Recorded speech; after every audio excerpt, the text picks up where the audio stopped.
सोचो जरा, एक सन्यासी जिसके नाम से बड़े बड़े माफिया और गैंगस्टर्स के पसीने छूट जाते हैं, और एक ऐसा नेता जिससे या तो लोग बेपनाह प्यार करते हैं या फिर उसके नाम से खौफ खाते हैं। जी हाँ दोस्तों, मैं बात कर रहा हूँ इंडिया के सबसे पावरफुल, सबसे खतरनाक और सबसे ताकतवर सीएम योगी आदित्यनाथ की।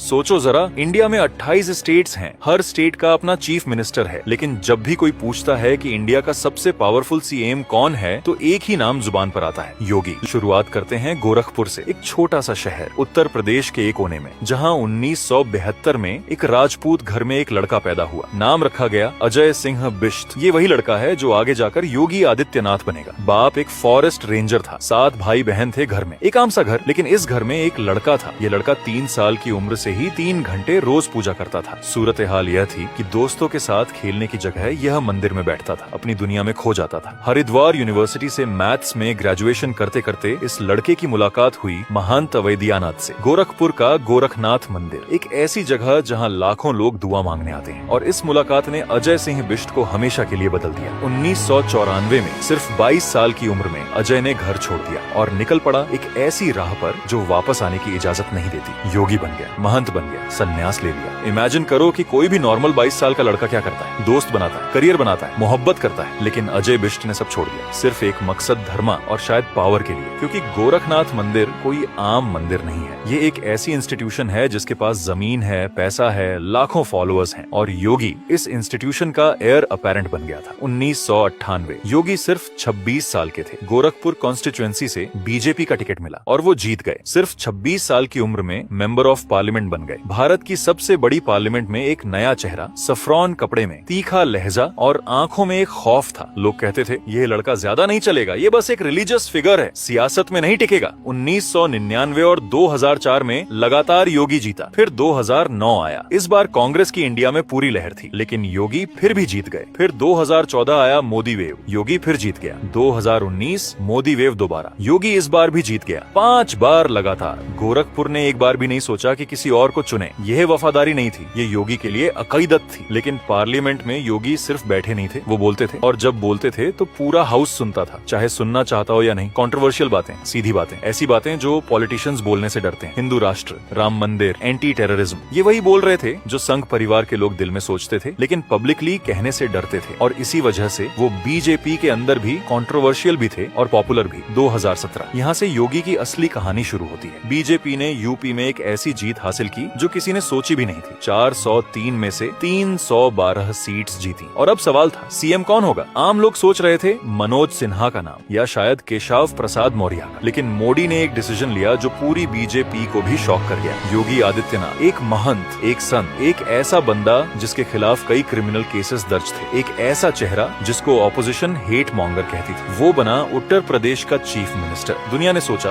यह एक्सपेरिमेंट फेल होगा। एक मंक जो गवर्नमेंट चलाए, ये कैसे होगा? मीडिया ने प्रेडिक्शंस दी कि योगी 6 महीने नहीं चलेंगे। एनालिस्ट्स ने कहा यह बीजेपी की सबसे बड़ी गलती है, लेकिन यही वो जगह है जहां योगी ने एक एक करके सबको गलत साबित किया। योगी ने जो पहला काम किया, anti Romeo squads. Uttar Pradesh में लड़कियों को छेड़ने वाले, उन्हें तंग करने वाले आवारा लड़कों को रोकने के लिए एक स्पेशल पुलिस फोर्स बनाई गई। और यह सिर्फ अनाउंसमेंट नहीं थी, पुलिस वाकई सड़क पर उतरी। लड़कियों ने पहली बार कहा कि वो सेफ फील करती हैं। योगी का पहला इंप्रेशन सेट हो गया। सबने कहा यह काम करने वाला बंदा है। दूसरा काम, अबटवार्स बंद, इलीगल स्लॉटर हाउसेस। यूपी में हजारों इलीगल काट खाने चलते थे, योगी ने एक झटके में बंद करवा दिए। एक तरफ हिंदू वोटर्स खुश, दूसरी तरफ मुस्लिम कम्युनिटी में एंजाइटी। ऑन पोजीशन ने शोर मचाया, लेकिन योगी ने कहा यह सिर्फ हिंदू मुस्लिम का मसला नहीं, यह लॉ एंड ऑर्डर का मसला है। इलीगल काम बंद होगा। लेकिन असली वो चीज आई जो योगी की पहचान बन गई, एनकाउंटर राज। 2017 से आज तक उत्तर प्रदेश में 10,000 से ज्यादा पुलिस एनकाउंटर्स हो चुके हैं। ये कोई छोटी तादाद नहीं है, कई क्रिमिनल्स मारे गए। ऑन पोजीशन ने कहा ये फेक एनकाउंटर्स हैं। ह्यूमन राइट्स ऑर्गेनाइजेशंस ने प्रोटेस्ट किया, इंटरनेशनल मीडिया ने क्रिटिसिज्म की, लेकिन यूपी की पब्लिक ने योगी का साथ दिया और वो दोबारा सीएम बने। सुनो, ये सिर्फ प्रोपेगेंडा नहीं है। 2012 से 2017 तक अखिलेश यादव की सरकार में यूपी में क्राइम की जो स्टेट थी वो नेशनल शर्म की बात थी। मर्डर, रेप ने किडनैपिंग, हर चीज के नंबर्स यूपी में टॉप 3 में थे। बिजनेसमैन लखनऊ छोड़ रहे थे, इन्वेस्टर्स आना बंद हो गए थे। यूपी वाकई एक जंगल राज बन गया था। और योगी ने आते ही एक संदेश दिया, बाहुबली गली का राज खत्म, चाहे वो किसी भी जमात का हो।